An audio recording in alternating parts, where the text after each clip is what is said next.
Hello everyone and welcome to fly high tutorials. Guys, आज हम discuss करने वाले हैं जो एसएससी ने यानी कि स्टाफ सिलेक्शन कमीशन ने एक रिक्रूटमेंट नोटिफिकेशन जारी किया है for the post of scientific assistant in India metrological department. तो काफी अच्छी अपॉर्चुनिटी है उन सभी लोगों के लिए जो गवर्नमेंट जॉब्स में आना चाहते हैं। काफी ज्यादा वैकेंसी है, तो इस वीडियो को आप पूरा देखिएगा। आई होप ये आपके लिए काफी काम की होगी। तो चलिए, जैसे कि मैंने आपको बताया है, इंडिया मेट्रोलॉजिकल डिपार्टमेंट में है ये, और जो पोस्ट है वो है साइंटिफिक असिस्टेंट की। तो कंप्यूटर बेस्ड एग्जाम जो होगा वो होगा आपका 20/11/2017 से लेकर 27/11/2017 तक, यानी कि नवंबर में ऑलमोस्ट आपका एग्जाम होना है। और 3 या 4 महीने आपके पास हैं इस एग्जाम को प्रिपेयर करने के लिए, तो काफी अच्छा टाइम है। उसी के साथ साथ जो क्लोजिंग डेट है यानी कि इस एग्जाम के लिए आप जो लास्ट डेट है फॉर्म फिल करने की वो है 4/8/2017। उसके बाद हम बात कर लेते हैं कि पोस्ट का टाइप क्या है। तो देखिए, ये ग्रुप बी की पोस्ट है यानी कि नॉन गजेटेड है, और इसमें जो आपका पे बैंड है वो है 9300 से लेकर 34800 तक। ठीक है, तो ऑलमोस्ट 50-60 हजार के आसपास इसमें सैलरी आपकी बन जाती है। अब सबसे इंपॉर्टेंट बात करते हैं कि टोटल नंबर ऑफ वैकेंसीज कितनी है। तो वैकेंसीज काफी बम्पर हैं, और टोटल वैकेंसीज जो है वो 1102 वैकेंसीज हैं। ठीक है, और अकॉर्डिंगली जो वैकेंसीज डिस्ट्रीब्यूटेड होंगी SC ST OBC में, वो ऐसी होंगी जैसे कि इंडियन गवर्नमेंट के नॉर्म्स हैं, जितना भी उनका रिजर्वेशन होता है उसी के अकॉर्डिंग। ऑलमोस्ट आप 1102 वैकेंसी मान के चलिए कि इसमें ही आपको फाइट करना है। उसके बाद में नेशनैलिटी वो सेम है जो सभी के लिए होती है, इसको आप आसानी से पढ़ सकते हैं। मैं इसका आपको लिंक भी दे दूंगा। बेसिकली इंडियंस के लिए है। अब एक इम्पॉर्टेंट चीज है वो है इसमें एज लिमिट। तो एज लिमिट काफी अच्छा फैक्टर है उन लोगों के लिए जो खास तौर पर गेट वगैरह के थ्रू PSUs में अप्लाई नहीं कर पाते हैं। ठीक है, तो आगे भी मैं अभी एलिजिबिलिटी क्राइटेरिया पर भी आऊंगा, तो इसको आप ध्यान से समझते रहिए। तो एज लिमिट जो है वो 30 ईयर्स है इसकी 4/8/2017 को। तो 4/8/2017 को आपकी जो एज है वो 30 ईयर्स से ज्यादा नहीं होनी चाहिए। ठीक है, और जो डेट ऑफ बर्थ है वो आपकी सेम जैसे मैट्रिकुलेशन या फिर सेकेंडरी एग्जामिनेशन में होगी, उसी के अकॉर्डिंग कैलकुलेट की जाएगी। रिलैक्सेशन आपको मिलेगा सेम जो मिलता है इंडियन गवर्नमेंट नॉर्म्स के हिसाब से। SC ST के लिए 5 साल, OBC के लिए 3 साल, PH के लिए 10 साल। इसी तरीके से आप अपने हिसाब से जिस कैटेगरी में आप फॉलो करते हैं उसके अकॉर्डिंग आप अगर एज रिलैक्सेशन लेना चाहते हैं तो उसके अकॉर्डिंग आप अप्लाई कर सकते हैं। तो चलिए आगे बात कर लेते हैं आगे, और इस नोटिफिकेशन में और क्या क्या है इसमें बात करते हैं। तो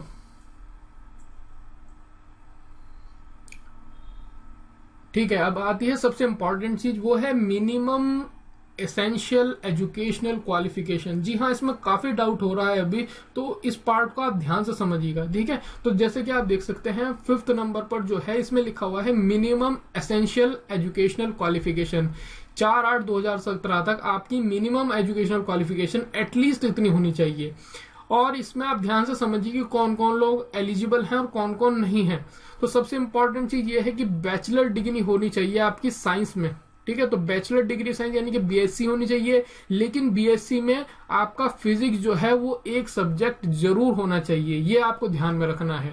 ठीक है, उसी के साथ साथ BSc आपकी कंप्यूटर साइंस में भी हो सकती है, इंफॉर्मेशन टेक्नोलॉजी में भी हो सकती है। उसी के साथ साथ BCA वाले भी, यानी कि कंप्यूटर एप्लीकेशन आप यहाँ पर देख सकते हैं, BCA वाले भी एलिजिबल हैं। और डिप्लोमा की अगर हम बात करें तो डिप्लोमा में सिर्फ diploma in electronics and telecommunication engineering वाले ही एप्लीकेबल हैं। तो ये चीज आप ध्यान में रखिएगा। उसी के साथ साथ कई लोग डिग्री के बारे में पूछ रहे हैं, तो उसके रिगार्डिंग मैंने SSC को मेल कर दिया है। जैसे ही उसके आधार पर कोई ठोस जवाब वो देते हैं तो मैं आपको ये नोटिफाई करा दूंगा। मैं आपको कमेंट सेक्शन में इसके बारे में पूरी तरीके से बता दूंगा। फिलहाल जहां तक मेरा मानना है 90% ये आप कह सकते हैं कि जिन लोगों की बीटेक है CS में यानी कंप्यूटर साइंस में, IT में और ECE में, वो आप अप्लाई कर सकते हैं इक्विवेलेंट के आधार पर, क्योंकि आप देख सकते हैं लास्ट में लिखा हुआ है और इक्विवेलेंट। ठीक है, बाकी आपको मैं लास्ट में कांटेक्ट डिटेल्स भी दे दूंगा, आप अपने आधार पर भी अपने स्तर पर भी पता कर सकते हैं फॉर्म भरने से पहले। ठीक है, तो इस वीडियो को आप लास्ट तक देखिए। आई होप ये आपके लिए काफी काम आने वाली है। तो इसमें नोट, ये तो मिनिमम क्वालिफिकेशन हो गई, उसी के साथ साथ कुछ नोट दिए हुए हैं इंपॉर्टेंट, ये भी पढ़ने बहुत जरूरी है। कुछ लोग नहीं पढ़ते हैं और बाद में जब फॉर्म रिजेक्ट हो जाता है तो काफी ज्यादा ज्यादा पछताते हैं। तो सबसे पहला जो नोट दिया गया है नोट फर्स्ट, उसमें लिखा हुआ है कि जो आपकी क्वालिफाइंग डिग्री या डिप्लोमा होना चाहिए वो फर्स्ट क्लास होना चाहिए, यानी कि एटलीस्ट 60% मार्क्स हो या फिर 6.75 CGPA होना चाहिए ऑन अ 10 पॉइंट स्केल। 60% में 59.9% भी एप्लीकेबल नहीं है। ठीक है, तो काफी लोग क्वेश्चन करते हैं, उन्हीं का मैं साथ साथ कोशिश कर रहा हूं कि क्लियर भी करता जाऊं उनके डाउट्स। उसके बाद जो नोट सेकंड है ये भी इंपॉर्टेंट है, वो ये है कि जो क्वालिफाइंग डिग्री या फिर डिप्लोमा आप अकॉर्डिंगली जो जिसके हिसाब से आप अप्लाई करेंगे वो 12th के बाद होना चाहिए आपका, यानी कि 10+2 के बाद होना चाहिए आपका 3 साल का डिप्लोमा। जिन्होंने 10th के बाद डायरेक्ट डिप्लोमा कर लिया है आई थिंक वो लोग एप्लीकेबल नहीं है इस एग्जाम के लिए। ठीक है, तो 10+2 के बाद ही आपकी डिग्री होनी चाहिए या फिर डिप्लोमा होना चाहिए। उसी के साथ साथ नोट 3 जो है वो ये है कि जो एप्लीकेंट है 10+2 एग्जामिनेशन जैसे कि मैंने बताया है कि होना ही चाहिए। उसी के साथ साथ जो है उसमें आपकी फिजिक्स और मैथमेटिक्स कोर सब्जेक्ट होने चाहिए। ठीक है, जिसके पास फिजिक्स, केमिस्ट्री और बायोलॉजी है वो भी एप्लीकेबल है। आप सीधी सी बात मान के चलिए, फिजिक्स और केमिस्ट्री अगर आपके 10+2 लेवल पर थे तो आप इसके लिए एप्लीकेबल हैं। अगर एक भी सब्जेक्ट इनमें से आपका मिसिंग है तो आप एप्लीकेबल नहीं है। तो ये सारे ही जो टर्म्स हैं इनकी उनको ध्यान से समझिए, उसी के अकॉर्डिंग आप अप्लाई कीजिए ताकि आने वाले टाइम में आपको कोई प्रॉब्लम ना हो। ठीक है, तो ये मैंने आपको जितने भी इसमें एजुकेशनल क्वालिफिकेशन के रिगार्डिंग इंफॉर्मेशन हो सकती थी वो मैंने बता दी है। फिर भी मैंने जैसा कि आपको बताया है एसएससी को मेल भी किया है, तो उनका कुछ अगर जवाब आता है जल्दी तो मैं आपको कमेंट सेक्शन में नोटिफाई करा दूंगा। लास्ट में इस वीडियो के मैं आपको कॉन्टेक्ट डिटेल्स भी दे दूंगा, आप अपने स्तर पर भी पता कर सकते हैं, उसी के बाद अप्लाई करें। ठीक है, तो चलिए और देख लेते हैं इसमें और क्या क्या इन्होंने मेंशन किया हुआ है। उसी के साथ साथ बाकी की जो इन्होंने नोट्स दिए हुए हैं वो इतने इंपॉर्टेंट नहीं है, उनको आप आसानी से समझ सकते हैं। अब बात कर लेते हैं मोड ऑफ पेमेंट। तो ये भी बहुत इंपॉर्टेंट फैक्टर है। काफी लोगों का फॉर्म सिर्फ इसी वजह से रिजेक्ट हो जाता है कि काफी लोगों को जानकारी नहीं हो पाती है। तो सिंपल सी बात है, जो लिंक दिया हुआ है ssconline.nic.in, इसी पर जाकर आपको ऑनलाइन एप्लीकेशन भरनी है, यानी कि फॉर्म फिल करना है। इसके अलावा कोई ऑफलाइन मोड नहीं है, कोई और मोड नहीं है आपके लिए। ठीक है, और जो वीमेन कैंडिडेट हैं या फिर SC ST और PH कैटेगरी से जो लोग आते हैं उनको कोई भी फी पे करने की जरूरत नहीं है। और जो जनरल OBC कैटेगरी के लोग हैं, चाहे वो क्रीमी लेयर हो चाहे नॉन क्रीमी लेयर में आते हों, उनके लिए जो फी है वो 100 रुपीज है। ठीक है, तो आई होप ये क्लियर हो गया होगा। फी जो है आप किस तरीके से जमा करेंगे, आप चालान के थ्रू भी, यानी कि बैंक में चालान, आप जब फॉर्म भर लेंगे उसके बाद चालान जनरेट होगा और आप बैंक में जाकर उस चालान के माध्यम से भी फी पे कर सकते हैं। उसी के साथ साथ SBI की नेट बैंकिंग या फिर क्रेडिट और डेबिट कार्ड के माध्यम से भी आप अपनी फी पे कर सकते हैं। तो आई होप ये जो कॉन्सेप्ट है मोड ऑफ पेमेंट ये भी आपको क्लियर हो गया होगा। उसी के साथ साथ अब बात कर लेते हैं सेंटर ऑफ एग्जामिनेशन। तो बहुत सारे इनके जो रीजनल और सब रीजनल ऑफिसेज हैं उन्हीं के अकॉर्डिंग इन्होंने काफी सारे इसमें एग्जामिनेशन सेंटर दिए हैं। तो आप अपनी जो सुविधा के हिसाब से उनको भर सकते हैं। जैसे कि मैं कुछ बता देता हूं, बाकी आप डिटेल में अपने हिसाब से इसको देख लीजिएगा। जैसे कि जो आपका यूपी का रीजनल ऑफिस है उसमें आपके आगरा, इलाहाबाद, कानपुर, लखनऊ, वाराणसी, भागलपुर वगैरह ये सब आते हैं। उसी के साथ साथ वेस्ट बंगाल रीजन में आपके ये सब आ गए हैं। उसी के बाद आपके कर्नाटका रीजन में ये हैं और न्यू दिल्ली रीजन में आपके ये सब हैं। देहरादून, उत्तराखंड में अल्मोड़ा, जयपुर, अजमेर, ये सब। तो आप इसको आसानी से अपने हिसाब से भर सकते हैं, उसी का कोड आप फिल कर दिएगा। और क्योंकि इसमें आपको ये भी ध्यान रखना है, एक बार आपने जो एग्जामिनेशन सेंटर की मांग भर दी है उसको आप बाद में चेंज नहीं कर सकते हैं, तो ध्यान से इसको आपको भरना है। मैं बेसिकली आपको ये जो नोटिफिकेशन है इतना डिटेल में इसलिए बता रहा हूं क्योंकि काफी लोग फिर बाद में मेल भी करते हैं और अपनी क्वेरीज पूछते हैं। तो इसलिए बेटर है आप एक बार ही नोटिफिकेशन को ध्यान से पढ़ लें ताकि जो गलती होने की संभावनाएं हैं वो बहुत कम से कम हो जाएं। ठीक है, क्योंकि आप प्रिपेयर भी करते हैं, इतनी ज्यादा मेहनत भी करते हैं, अल्टीमेटली आपका फॉर्म ही रिजेक्ट हो गया तो उसका कोई फायदा नहीं रह जाता है। तो ध्यान से इस चीज को आप समझिएगा। उसके बाद चलिए देखते हैं इसमें और क्या कुछ दिया हुआ है। अब देखिए एक इंपॉर्टेंट चीज आ गई है, स्कीम ऑफ एग्जामिनेशन।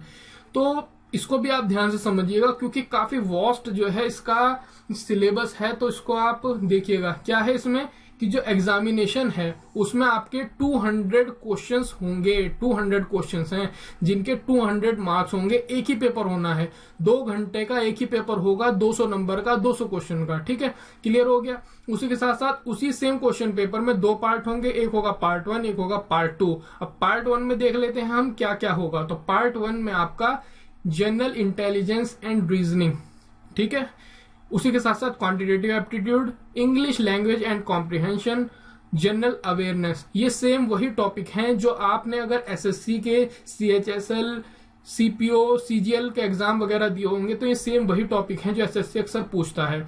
और इनके सामने इनके मार्क्स वगैरह भी लिखे हुए हैं या नंबर ऑफ क्वेश्चंस भी लिखे हुए हैं, वो है 25-25-25, यानी कि 100 नंबर का आपका पेपर होगा पार्ट 1। ठीक है, एक ही पेपर होना है 2 घंटे का। पार्ट 1 में आपके 100 मार्क्स हैं और उनमें जो 4 सब्जेक्ट हैं वो आपके ये हैं, मैंने आपको बता दिए हैं।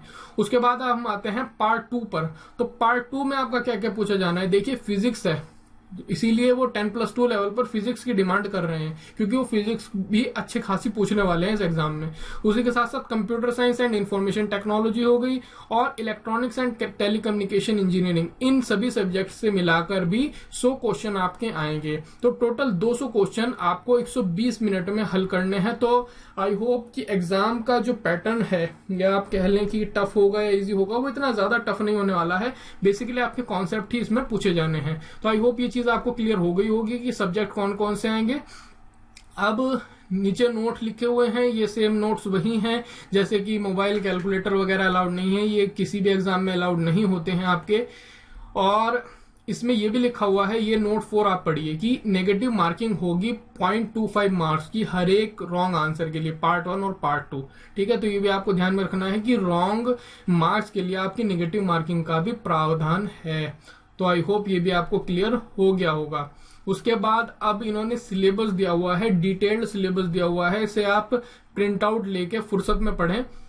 मैं कुछ मोटी मोटी बातें आपको यहाँ पर समझा दूंगा, जैसे कि जनरल इंटेलिजेंस और रीजनिंग पार्ट 1 की अगर हम बात करें तो सेम ये वही चीजें हैं जैसे कि मैंने आपको बताया एसएससी जो पूछता है अपने और एग्जाम में, सीएचएसएल, सीजीएल वगैरह में, तो सेम वही है, जैसे कि अरिथमेटिकल नंबर सीरीज हो गई आपकी।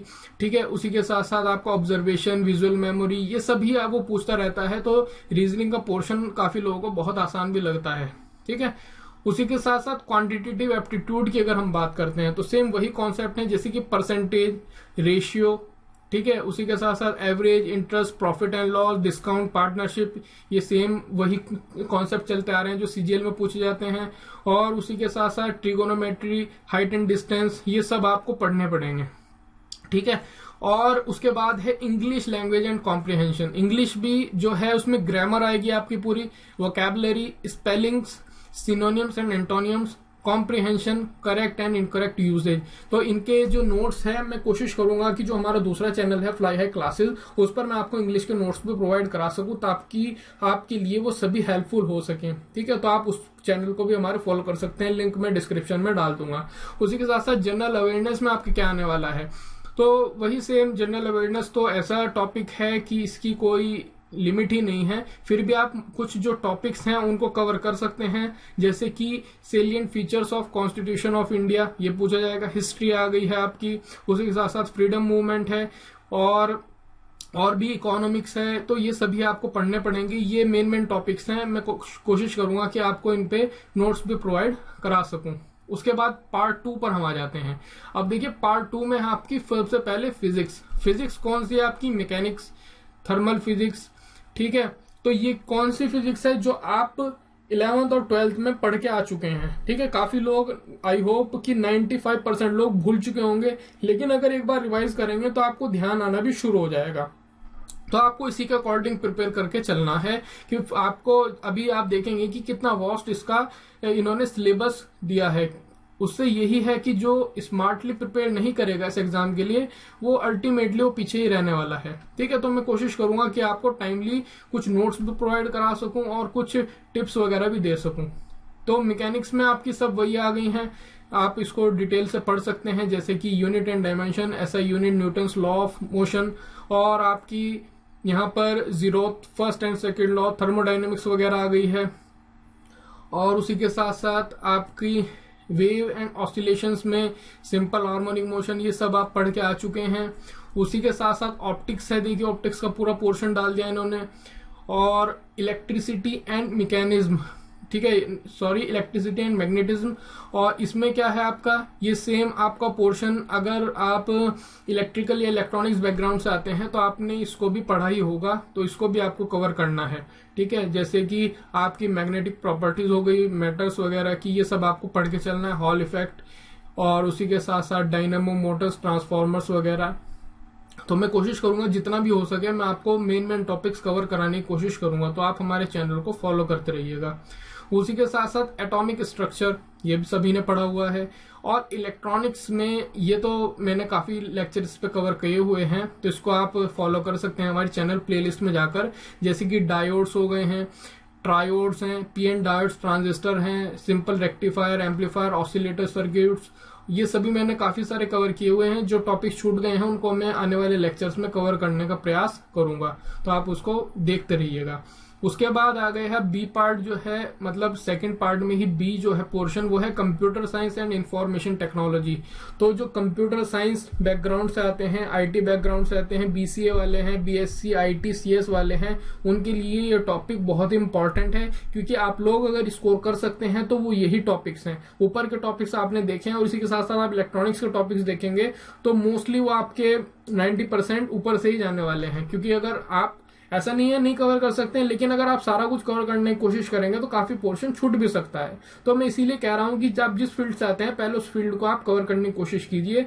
और अच्छी बात यह है उसी के साथ साथ अगर आप दूसरों के भी टॉपिक्स कवर कर लें, तो कंप्यूटर साइंस और आईटी, अब ये एक ऐसी फील्ड आ गई, इलेक्ट्रॉनिक्स वाले भी इसमें काफी अच्छा स्कोर कर सकते हैं अगर उनके बेसिक्स अच्छे हैं। जैसे कि आप देखिए रैम, रोम, ईप्रोम, ये सभी को पता है, इनके बारे में थोड़ा आप पढ़ लेंगे तो आप आसानी से इसको भी क्लियर कर सकते हैं। नंबर सिस्टम्स, इसके बारे में मैंने पूरी सीरीज बना दी है डिजिटल इलेक्ट्रॉनिक्स पर, बाइनरी, ऑक्टल, हैक्स वगैरह, इन सब को आप फॉलो कर सकते हैं। उसी के साथ साथ फ्लोटिंग पॉइंट रिप्रेजेंटेशन, ये सभी मैंने कवर किए हुए हैं, आप आसानी से उनको फॉलो कर सकते हैं। उसके बाद में आ गया ऑपरेटिंग सिस्टम, इसमें असेंबलर्स वगैरह और elements of assembly language programming, ये सभी आपको कवर करेंगे, कंप्यूटर वाले इनको बेहतर समझ सकते हैं। उसी के साथ साथ फाइल सिस्टम, डेटाबेस वगैरह, ये सभी इसी में होगा, तो आप इनको अपने अकॉर्डिंग कवर करने की कोशिश करनी है।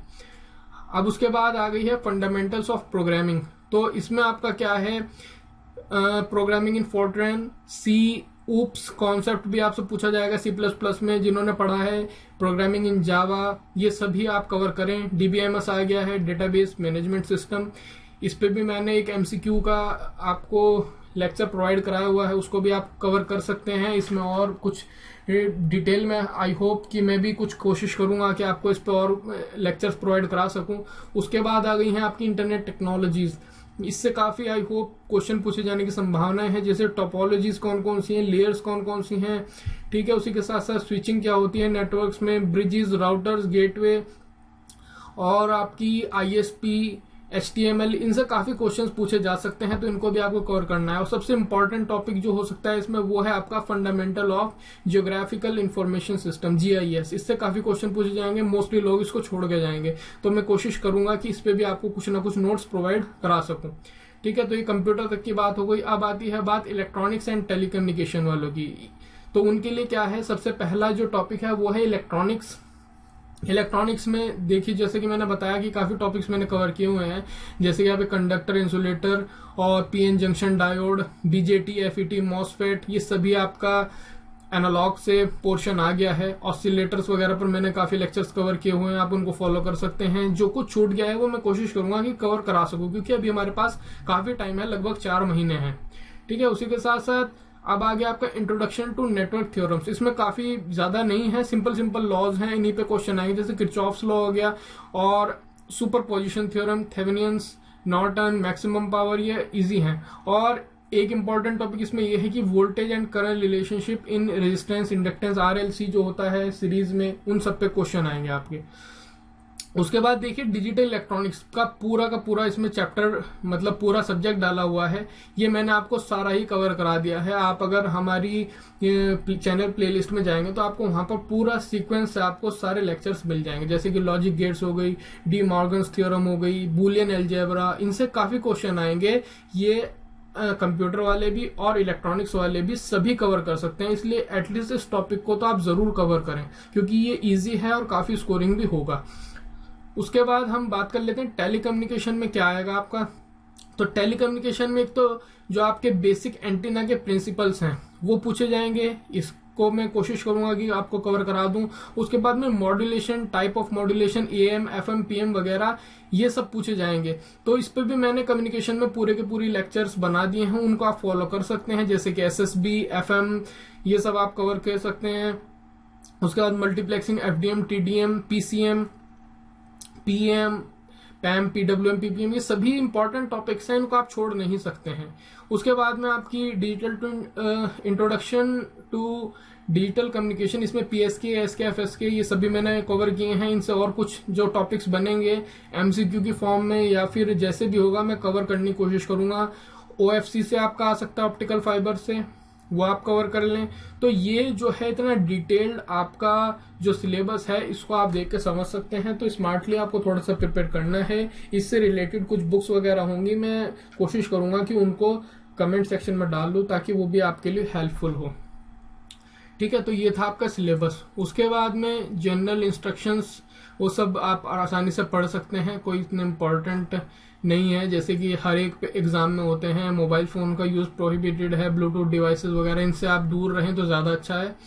उसी के बाद में है आपकी मोड ऑफ सिलेक्शन। ये देखिए आप इंपॉर्टेंट चीज आ गई है कि मोड ऑफ सिलेक्शन क्या होगा, तो इसको आप ध्यान से समझिएगा कि जो कमीशन है यानी कि SSC जो है वो कैटेगरी वाइज मेरिट लिस्ट आपकी बना देगा और वो आपकी हैंड ओवर कर दी जाएगी IMD को यानी कि इंडिया मेट्रोलॉजिकल डिपार्टमेंट को, जो आपका फाइनल रिजल्ट डिक्लेयर करेगा। तो सिर्फ एक ही एग्जाम होना है, इसमें आप क्लियर हो गए तो आसानी से आपकी जॉब पक्की है।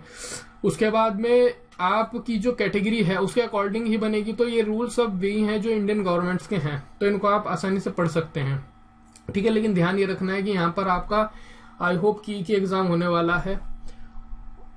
और उसके बाद है आपके रिजोल्यूशन ऑफ टाई केसेस कि अगर दो बंदों के मार्क्स एक जैसे हो गए तब क्या होगा, तो वो इन्होंने पूरा दिया हुआ है।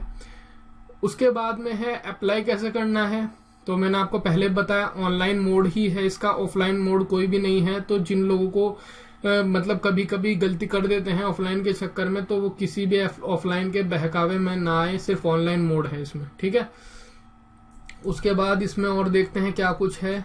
तो ये तो सब इन्होंने डिटेल इंस्ट्रक्शन दिए हुए हैं, ये आप आसानी से पढ़ सकते हैं। इंस्ट्रक्शन ये है कि वही मैंने बताया आपको, कंप्यूटर बेस्ड एग्जामिनेशन होगा 2 आवर्स का, उसमें 2 पार्ट होंगे, पार्ट 1 और पार्ट 2। और एलिजिबिलिटी आपको पहले से ही प्रायर चेक कर लेनी है कि आप एलिजिबल हैं भी या नहीं है, इसीलिए मैंने आपको इतने डिटेल में ये नोटिफिकेशन एक्सप्लेन किया है। तो उसी के हिसाब से आप भरें। 100 रुपये फी है। क्लोजिंग डेट पे आप आ जाइए तो 4/8/2017 है, लेकिन रात 12 बजे तक नहीं है, 5 बजे तक है। तो कोशिश कीजिए कि आज कल में ही इस फॉर्म को आप भर लें, ठीक है, ताकि लास्ट टाइम पे आपको कोई भागा दौड़ी ना हो। उसके बाद एक कोशिश कीजिए कि एक ही एप्लीकेशन फॉर्म भरें, बार बार आपने डिफरेंट एप्लीकेशन फॉर्म भर दिए हैं तो वो रिजेक्ट हो जाएंगे। और इसमें एक और इम्पोर्टेंट चीज ये भी है कि अगर आपने देखिए CGL वगैरह या CHSL के लिए फॉर्म भरा है तो एक डेटाबेस से कलेक्ट कर लेता है SSC, यानी कि आप अगर नेक्स्ट टाइम किसी और एग्जाम के लिए फॉर्म फिल करने जाएंगे तो वो सेम डेटा आप यानी कि फोटोग्राफ और आपके सिग्नेचर वगैरह यूज कर सकते हैं। ठीक है, तो डिटेल में आप जब अपना फॉर्म भरेंगे तो वहां पर आपको पता लग जाएगा। किसी को कोई प्रॉब्लम आ रही है तो वो मुझसे कमेंट करके पूछ सकता है, मैं उसकी कोशिश करूंगा कि उसके डाउट्स क्लियर कर सकूं। ठीक है, तो आपको सभी चीजें ये देख लेनी है कि कितने कौन सा फॉर्मेट यूज होगा पिक्स वगैरह के लिए, उनकी KBs वगैरह चेक कर लेनी है और उसी के अकॉर्डिंग फॉर्म आपको भरना है। ठीक है, तो ये लगभग कवर हो ही गया है कि पूरा का पूरा एग्जाम मैंने बता दिया। 4/8/2017 लास्ट डेट है, इसको आप 5 बजे से पहले भर सकते हैं। वेबसाइट बता दी है ssconline.nic.in, इस पर जाकर आप भर लीजिए। चालान और ऑनलाइन के माध्यम से आप फी पे कर सकते हैं। ठीक है, अगर आप जनरली OBC से आते हैं, women's candidate, PH, SC ST सबको एग्जेम्प्टेड रखा गया है। तो आई होप ये लगभग कवर हो ही चुका है। एक इसमें इम्पोर्टेंट चीज ये भी आ गई कि जैसे कि मैंने आपको बताया है कि जो कैंडिडेट एसएससी, सीजीएल, सीएचएसएल के लिए भर चुके हैं तो वो आपका पूरा का पूरे सभी पार्ट्स को भरें, क्योंकि अगर आप अधूरा फॉर्म छोड़ देते हैं तो अल्टीमेटली आपका रिजेक्ट हो जाना है। आप देखा कीजिए किसी भी एग्जाम के बाद एसएससी हो या और कोई ऑर्गेनाइजेशन हो, वो एक लिस्ट जारी करता है रिजेक्टेड कैंडिडेट्स की, तो उसमें लगभग आपके 1000-2000 कैंडिडेट ऐसे होते हैं जो पहले ही बाहर हो जाते हैं कंपटीशन में आने से। तो इसीलिए मैं चाहता हूं कि आप उन लोगों में से ना हो, आपको सारी बातें क्लियर हों ताकि आप आसानी से फ्री माइंड होकर अपनी स्टडी कर पाएं। उस पर ध्यान देना जरूरी है। ठीक है, तो ऑलमोस्ट कवर हो चुका है। ये एनेक्शियस वगैरह आ गए हैं कि क्या कुछ आपकी एज रिलैक्सेशन के लिए क्या कुछ आपका फॉर्मेट होगा, तो उसके अकॉर्डिंग आप देख लीजिएगा। जिनके पास डॉक्यूमेंट्स हैं वो आसानी से इसको भर सकते हैं। ठीक है, अब लास्ट में एक और इम्पोर्टेंट मैं आपको बात बताने वाला हूं, ये आप ध्यान से देखिएगा। ठीक है, अब ये आ गई है आपकी इम्पोर्टेंट बात, वो है कि एसेंशियल एजुकेशनल क्वालिफिकेशन कोड्स कौन कौन से हैं। तो कोड भी आपको बढ़ने हैं। देखिए, जो मैंने आपको बताया था, बैचलर्स डिग्री अगर आपकी साइंस में है, बीएससी है, फिजिक्स आपको एक सब्जेक्ट है, तो आपके लिए कोड है 3। अगर आपकी बैचलर्स डिग्री है कंप्यूटर साइंस में तो 4 है, इंफॉर्मेशन टेक्नोलॉजी में है तो 5 है, कंप्यूटर एप्लीकेशन में है तो 6 है।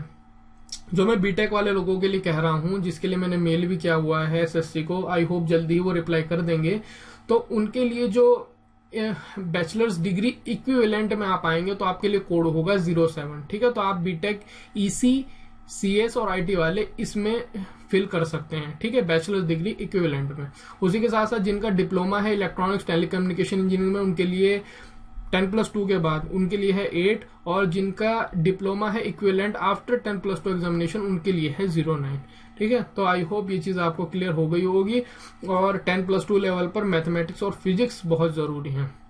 तो अगर अभी भी आपको कोई डाउट है तो आप मुझसे पूछ सकते हैं। लास्ट में मैं इसके अभी आपको एक जो कॉन्टेक्ट डिटेल्स हैं एसएससी की, अपने जो रीजनल ऑफिसेज के अकॉर्डिंग वो भी प्रोवाइड करा दूंगा, ताकि आप अपने स्तर पर भी उनको कांटेक्ट करके पता कर सकें फॉर्म भरने से पहले। कोई भी फिर भी आपको डाउट है तो आप मुझसे कमेंट सेक्शन में पूछ सकते हैं। अगर वीडियो पसंद आई है तो लाइक जरूर कीजिए। लाइक करने से ही आपके हमारा मोटिवेशन लेवल बढ़ता है और ज्यादा लेक्चर बनाने का प्रयास करते हैं। जो लेक्चर्स हैं इनके अकॉर्डिंग आप हमारे चैनल प्लेलिस्ट में जाकर देख सकते हैं। सब्सक्राइब नहीं किया है तो सब्सक्राइब जरूर कर लीजिए, क्योंकि मैं आपके लिए नोटिफिकेशन लाता रहता हूं। और जो लोग हमारे साथ पहले से जुड़े हुए हैं वो जानते हैं कि लेक्चर्स भी मैं कंटिन्यूअसली आपको सब्जेक्ट वाइज प्रोवाइड करा रहा हूं। तो देखने के लिए आप सभी का बहुत बहुत धन्यवाद। आप सभी का समय शुभ रहे। Thank you very much. तो ये कॉन्टेक्ट डिटेल्स हैं, आप इनसे जो भी कुछ इन्फॉर्मेशन लेना चाहते हैं तो आप यहाँ से ले सकते हैं। रीजनल ऑफिस के अकॉर्डिंग ये इन्होंने अपने नंबर दिए हुए हैं, इनके हेल्पलाइन नंबर जो है एसएससी के रीजनल ऑफिसेज और हेडक्वार्टर्स के, तो आप उनको मेल भी कर सकते हैं। और ये जो नंबर्स दिए हुए हैं उन पर फोन करके भी आप पूछ सकते हैं अगर आपको कोई डाउट है तो। ठीक है, तो आप अपने अकॉर्डिंग इनको नोट कर लीजिएगा। तो मैं यहाँ पर आपको ये नंबर्स वगैरह भी प्रोवाइड करा रहा हूँ। ठीक है, तो आई होप ये आपको समझ में आ गया होगा। लाइक जरूर कीजिए और सब्सक्राइब नहीं किया है तो सब्सक्राइब भी कर लीजिए। Thank you very much.